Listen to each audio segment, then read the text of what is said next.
Shalom, shalom, shalom to the nation of Israel. First and foremost, before I get into my lesson, I want to start off by giving all praises unto Yahweh, Bahashim, Yahweh Shai, Bahashim, Rakah HaKodash. Double honors to the apostles, bishops, and elders of Great Millstone that teach in their Ruel today. And peace and salutation also to the fellow laborers that's in the ministry and the believers that scatter worldwide in all truth and sincerity, day in and day out. Once again, I'm the brother Shaquat Gabar, coming at you with another quick lesson. Okay, chapter breakdown. Okay, reading Daniel's chapter 7, verses 1 through 8.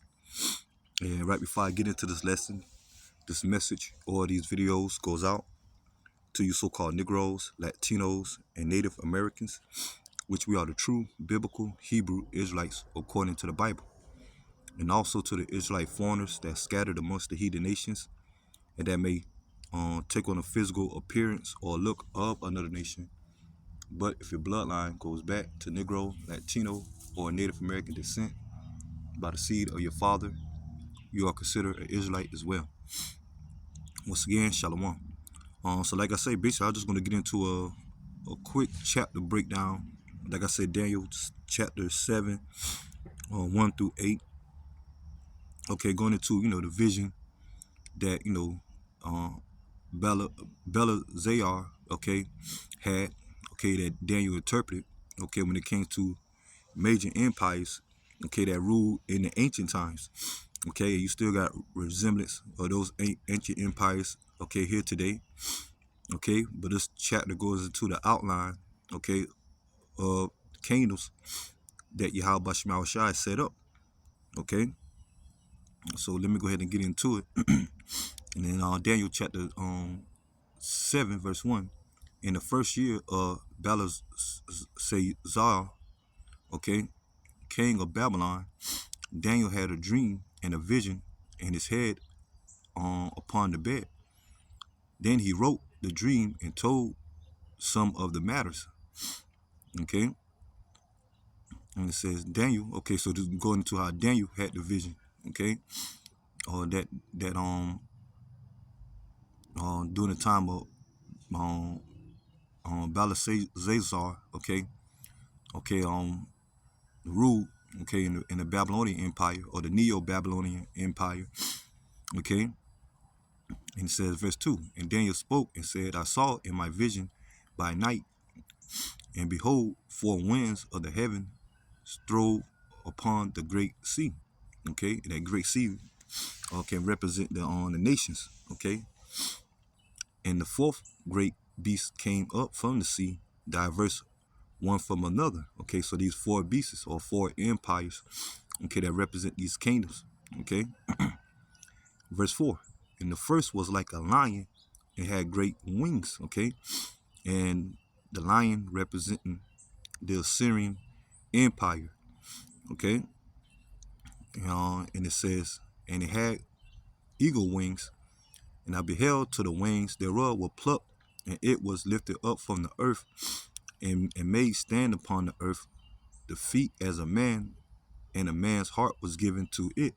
Yeah, and then the eagle's wings, okay, representing the Babylonian Empire, okay, because the Neo-Babylonian Empire, okay, as you know, in this time, Daniel was in captivity up under them, okay, along with the southern kingdom, okay, Judah, Benjamin, Levi, okay, because prior to that, the Assyrians was in power, and they took down the northern kingdom. Okay, you can read up about that in 2nd Esdras, the 13th chapter, verses starting at really verses 35 throughout, like to 39. Okay, hey, but the Babylonian or Neo-Babylonian Empire came from out of the Assyrian, okay, Empire, okay, which the Babylonians took over the Assyrians or grew stronger than the Assyrians, to the point the Babylonians put the southern kingdom into captivity. Okay, and it says in verse 5, and behold, another beast, a second, like to a bear. Okay, and the second beast or the second empire representing the Medo-Persian Empire. Okay. When it comes to the bear, okay, representing the Persian Empire, okay, and it rise up itself on one side, and it had three ribs in their mouth, and between the teeth of it, okay, and it's going into the conquering of the Persians, okay, which they conquer on the Babylonians, okay. When it comes to the three ribs, the Babylonians, the Assyrians, okay, or modern day Syria, okay, and I believe the third rib was on Egypt, okay, and those surrounding areas that dominantly, okay, the Persian took over, okay, and eventually, they, like I say, started off with the Medians or Medio, okay, and the Persian end up getting more dominant, okay, until they took over those surrounding kingdoms, okay, including Israel, okay, um, and I believe the Persians, when it comes to their province, they had over 150 provinces, man, okay, which will be known today as states or cities, okay, and it had three ribs in the mouth between the teeth of it, and they said unto it, arise, devour much flesh, okay, according to the Persians taking over.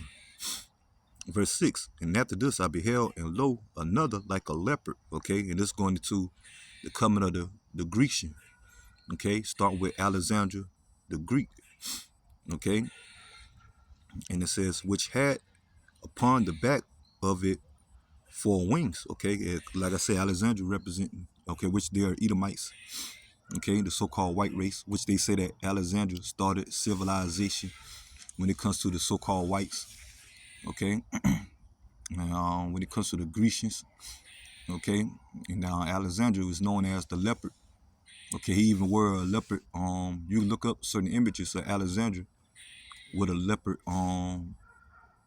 crown on his head, okay, and the leopard representing being swift, because it only took Alexander the Greek 12 years to conquer, okay, over the Persian Empire and the rest of the ancient empires, such as the Babylonians, okay, the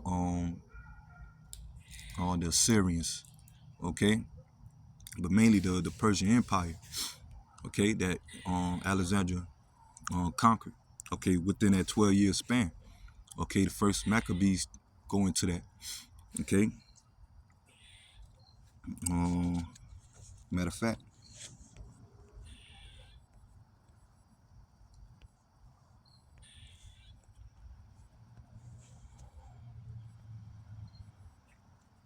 this is first Maccabees chapter 1. Let me see, verse 1.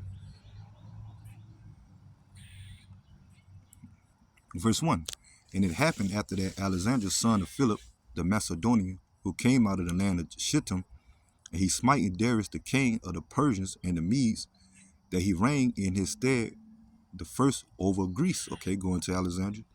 And he made many wars and won many strongholds and slew kings of the earth, and went through to the ends of the earth and took spoils of many nations, insomuch that the earth was quiet before him, whereupon he was exalted and his heart was lifted up. Okay, now they got the sayings that when Alexander conquered the majority of the nations back then, and there wasn't no other kingdoms or empire to conquer, he wept. Okay, show you how bloodthirsty these Edomites are, man, when it comes to war. Continuing on, and he gathered a mighty strong host and ruled over countries, nations, kings, who became tributaries unto him. And after these things he fell sick and perceived that he should die. Wherefore he called his servants, such as were honorable, and he had been brought up with him from his youth, and parted his kingdom among them while he was yet alive. So Alexander reigned 12 years and then died, and his servants bare rule, every one in his place. And after his death they all put crowns upon themselves, so did their sons after them many years. and evils were multiplied in the earth. Okay, so they're going into the Greek Empire. Okay, starting with Alexandria. Okay, so let's go back to Daniel,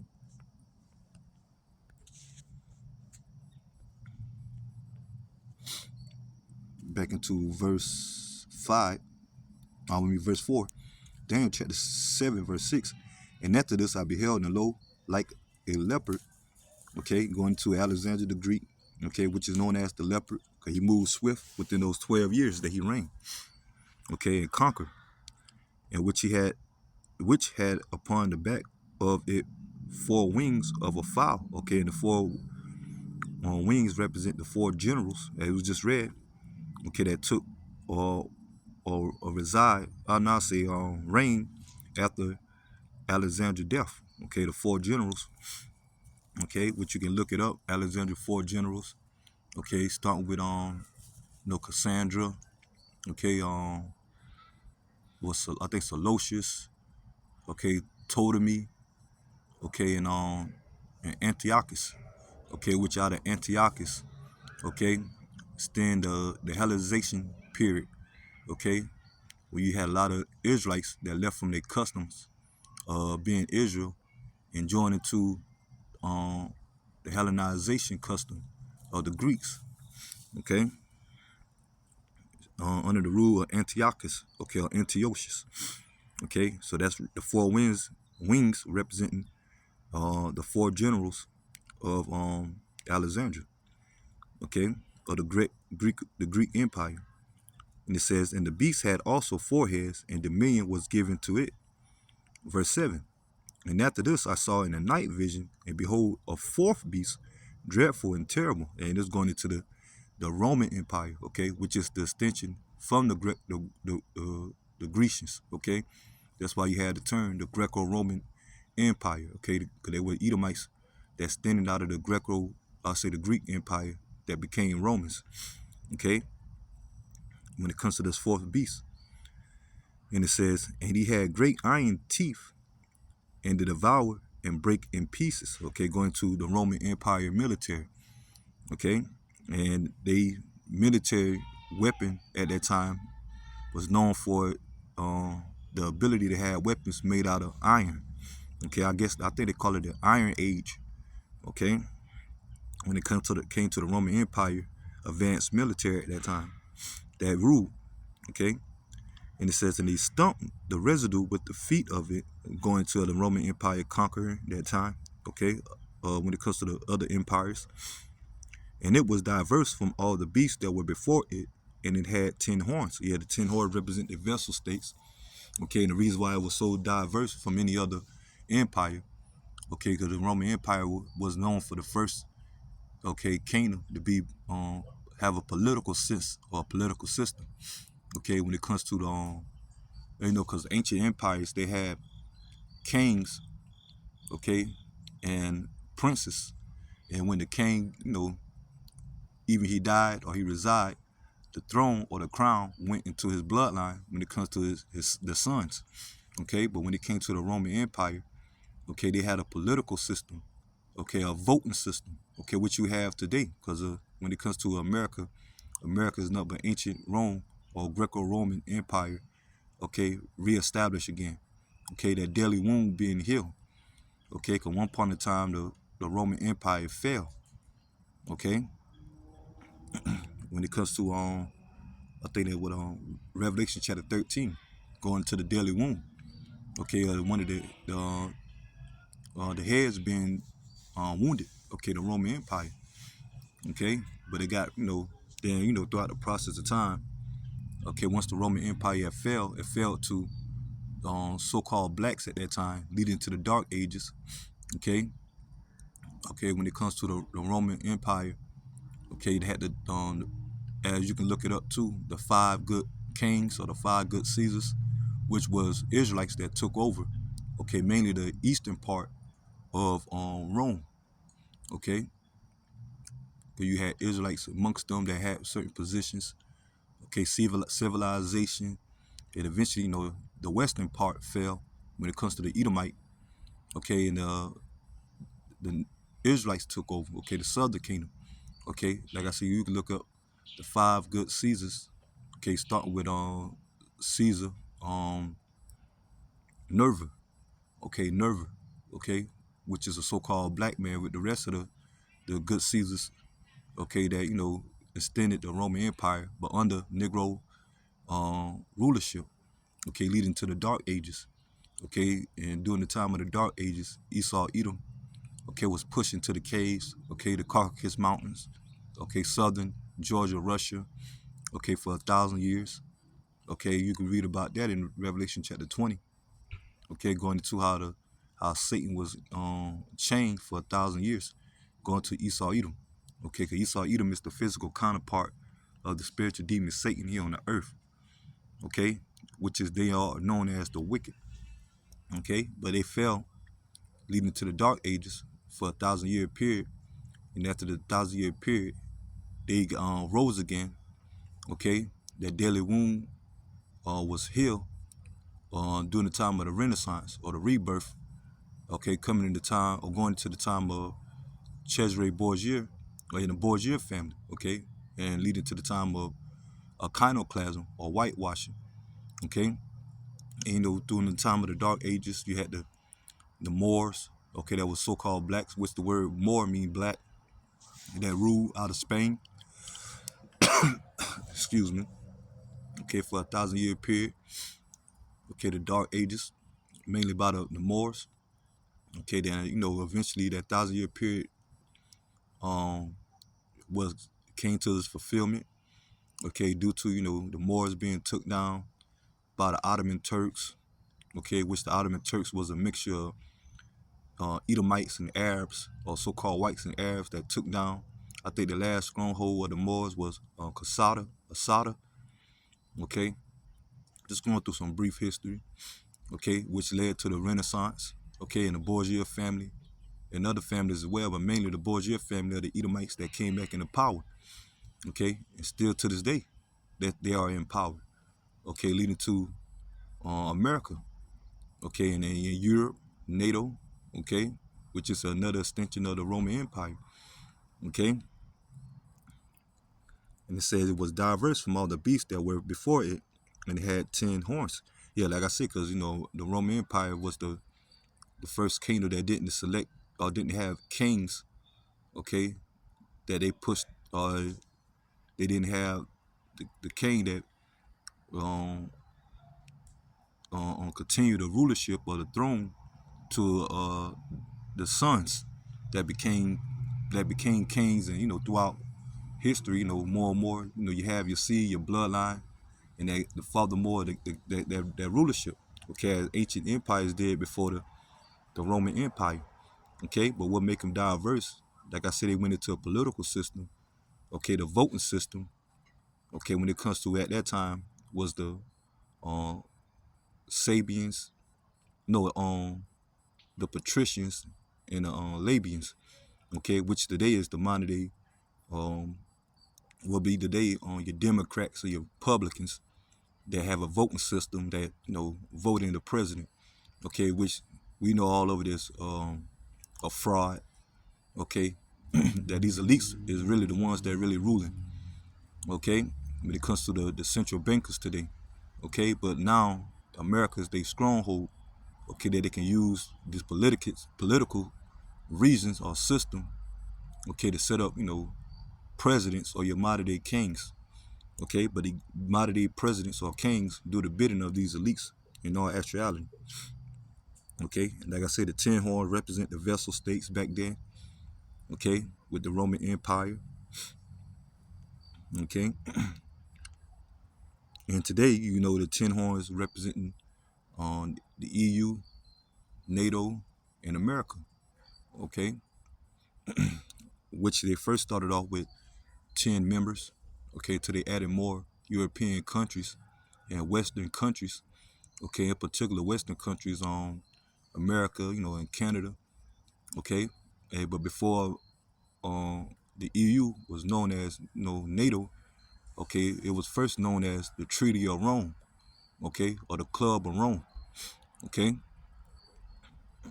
and it says Verse 8, and I considered the horns, and behold, there came upon them another little horn, and this little horn represent America, okay? After the deadly wound that was healed, okay, and Esau Edom came back into power, like I say, during the Renaissance out of Europe, okay?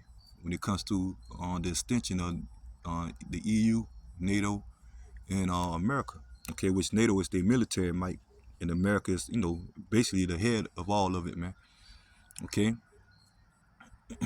Once again, going into the Roman Empire being revised, okay?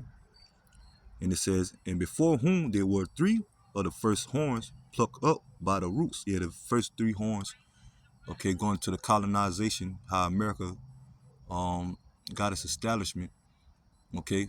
Of course, when it comes to the shameful history, okay, or the bloodshed, or when it comes to the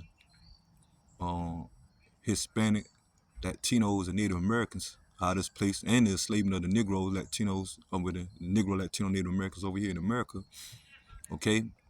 The colonization, okay, starting from Christopher Christopher uh, Columbus, okay, from out of Spain, okay, because the three horns represent, the first three wars, okay, between the Spain, okay, um, the French, the British, okay, and out of the three horns, America standing out of the British Empire, okay, out of England, okay, and to the point America got the stronghold, and that's ruling here today, okay, and it says, and behold, in this horn was eyes like the eyes of men, and mouth speaking great things, and that's going into at this time Esau Edom rulership.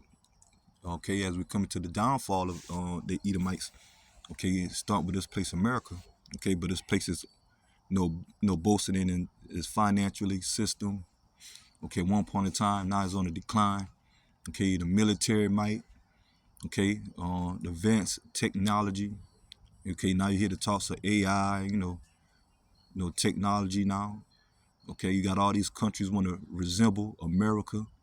Okay, as America has been that beacon of light for years. Okay, and especially when it comes to all the wickedness that America pushes. Okay, and now we're coming to the downfall of this place America.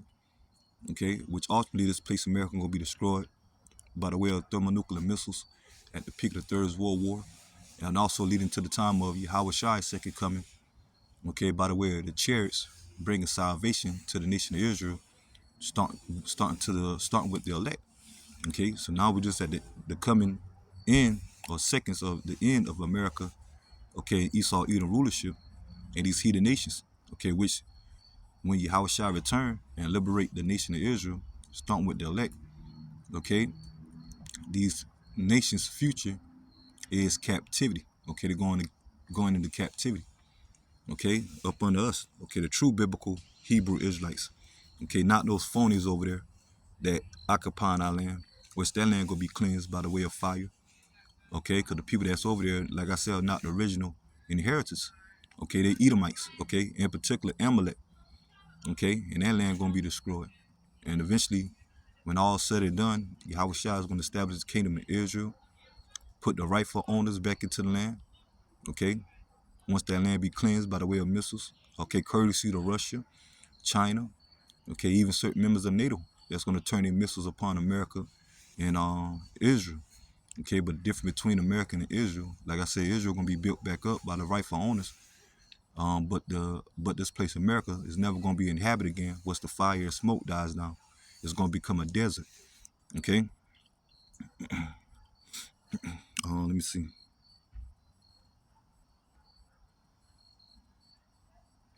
And I beheld, verse 9, and I beheld till the throne was cast down, it going to Yahweh Shai returning. Okay. Because we knew that Yahweh Shai came during the time of the Roman Empire and his death and resurrection. Okay, then now we're waiting for his second coming. Okay. When it comes to the nation of Israel being delivered, starting with the elect. Okay. Because 2/3 of our people, I have to say, going to be judged here in America. Okay. But they're going to come back in the kingdom, being sons and daughters of the elect. Okay. especially those at the more advanced of their technology now through the AI and soon to come the digital system, the pushing of the RFID microchip, okay, which is the mark of the beast, okay, according to Revelation chapter 13, verse 16. And the reason why we get that stern warning, okay, start with the men of Great Millstone and the brother on down, to you Negro, Latino, and Native Americans not to take it, because those of our people that take it, they're going to be judged by the way of the missiles, and the chariots bringing fire, according to Revelation chapter 14, verse 9, okay? Then they're going to have to, come back in the kingdom. But when it comes to these heathen nations, there's no salvation for them. Okay, start with the Edomites and those that perish on this side. Okay, they're going to come back in the kingdom through the bloodline that remain, because not all nations are going to be destroyed. Starting with the elites and other heathen nations that remain after the Third World War, they're going to be reserved for captivity. And those that perish on this side of these heathen nations, they're going to come back in the kingdom, being servants through their bloodline. Okay.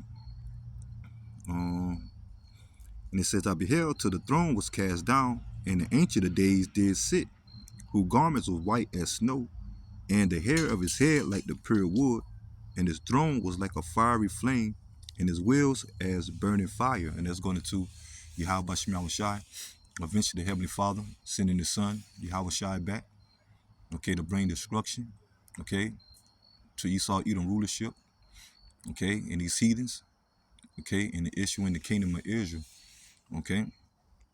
And it says hair was white as snow, okay, going into the texture of the Lord's hair, okay, the Heavenly Father and the Son, which are so-called black men, okay, and they got white woolly hair, okay. And they show you that, when it comes to the deceiving of Esau Edom, but like I say, the Renaissance, they push iconoclasm or whitewashing, destroying all the dark images and putting themselves up, okay, as God chosen people, or God and the Heavenly Father, Son himself, okay, like starting with Cesare Borgia, okay, that false image, okay, that was created by, Leonardo, Da Vinci, and Michelangelo, or the whitewashing, and still to this day, majority of our people in the world believe that who the world called Christ, or who the world called God, and his Son, who the world called Christ, was so-called white men, okay, but when Yahweh shall return, he's going to show his true image, okay,